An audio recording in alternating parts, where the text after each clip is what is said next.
সকল ক্ষমতার উৎস জনগণ, এটা কি বলেন শিরক? এটা কি?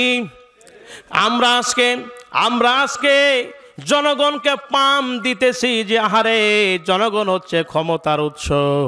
আসলে কি জনগণ ক্ষমতার উৎস? জনগণ তার আমানত ঠিক মতো দিতে পারে? আজ কথা বলেন, ঠিক মতো দিতে পারে? ঠিক মতো জনগণ তার আমানত আজকে ঠিক মতো দিতে পারে না আমার ভাইরা। আমরা বলতেছি ক্ষমতার উৎস জনগণ।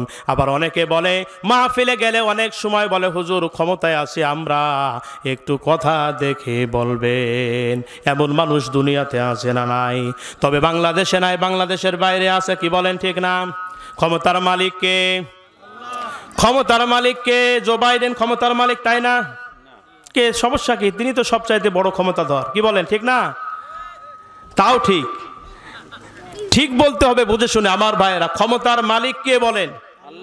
আল্লাহ পাক হচ্ছেন ক্ষমতার মালিক। দুনিয়াতে অন্য কেউ ক্ষমতার মালিক যদিও মনে করে সাময়িক সময়ের জন্য, কিন্তু স্থায়ীভাবে না। কি কথা বলেন ঠিক কিনা?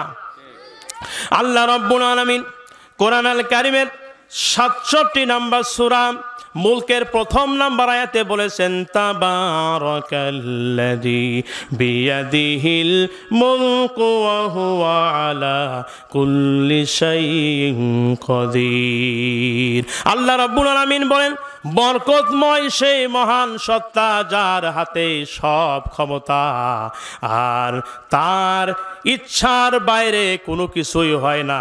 সকল ক্ষমতার ওপরে একজনের ক্ষমতা চলে, তার নাম কি বলেন? আল্লাহ পাক বলেন, গোলাম রে, ক্ষমতার মালিক আমি আল্লাহ।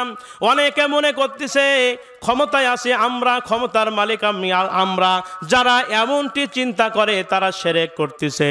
আর ইন্না শিরকালা জুলমুন আজিম, শিরক হচ্ছে সবচাইতে বড় গুনাহ। এই গুনাহ যারা করবে বিনা বিচারে বিনা হিসাবে, আল্লাহ রব্বুল আলামিন তাদেরকে জাহান্নাম দান করবে। পড়েন নাউজুবিল্লাহ। অনেকে মনে করে ক্ষমতায় আছি আমরা, এই ক্ষমতার থেকে মনে হয় কেউ আমাদের নামাইতে পারবে না। কোরআন আল কারীমের ৩ নম্বর সূরা আলে ইমরানের ২৬ নম্বর আয়াত আল্লাহ বলেন, নবী আপনি বলুন, কুলিল্লাহুম্মা মালিকাল মুলকি তুতিল মুলকা মান তাশা ওয়া তানজিউল মুলকা মিম্মান তাশা ওয়া তুইজ্জু মান তাশা ওয়া তুযিল্লু মান তাশা বিয়াদিকাল খায়র ইন্নাকা আলা কুল্লি শাইইন কাদির। আল্লাহ রাব্বুল আলামিন বলেন, হে রাসূল আপনি বলুন, আমি আল্লাহ যাকে ইচ্ছা করে ক্ষমতা দান করে, যাকে ইচ্ছা করে ক্ষমতার থেকে নামায়া দেই, যাকে ইচ্ছা করি সম্মানিত করি, যাকে ইচ্ছা করে লাঞ্ছিত করি। এই দুনিয়াতে এমনও মানুষ গেছে ক্ষমতায় থাকাকালীন সময়ে আল্লাহ পাক জুতা পিটা করে বিদায় করেছেন। কথা বলেন ঠিক কিনা? আজও যারা ক্ষমতা পেয়ে ক্ষমতার দাপট দেখাও, আলেমদের সঙ্গে খারাপ আচরণ করো, জনগণের সঙ্গে খারাপ আচরণ করো, মনে রেখে দিও, নমরুদের সেই জুতা আল্লাহ পাক তুলে নেয় নাই, সেই জুতা আজও আছে, ডিজিটাল জুতা। জনগণের সঙ্গে যদি খারাপ আচরণ করো, আল্লাহ পাক বলে জুতা পিটা করে জিল্লতির জীবন দিয়ে আমি আল্লাহ পাক বিদায় করে দেব। ঠিক কিনা?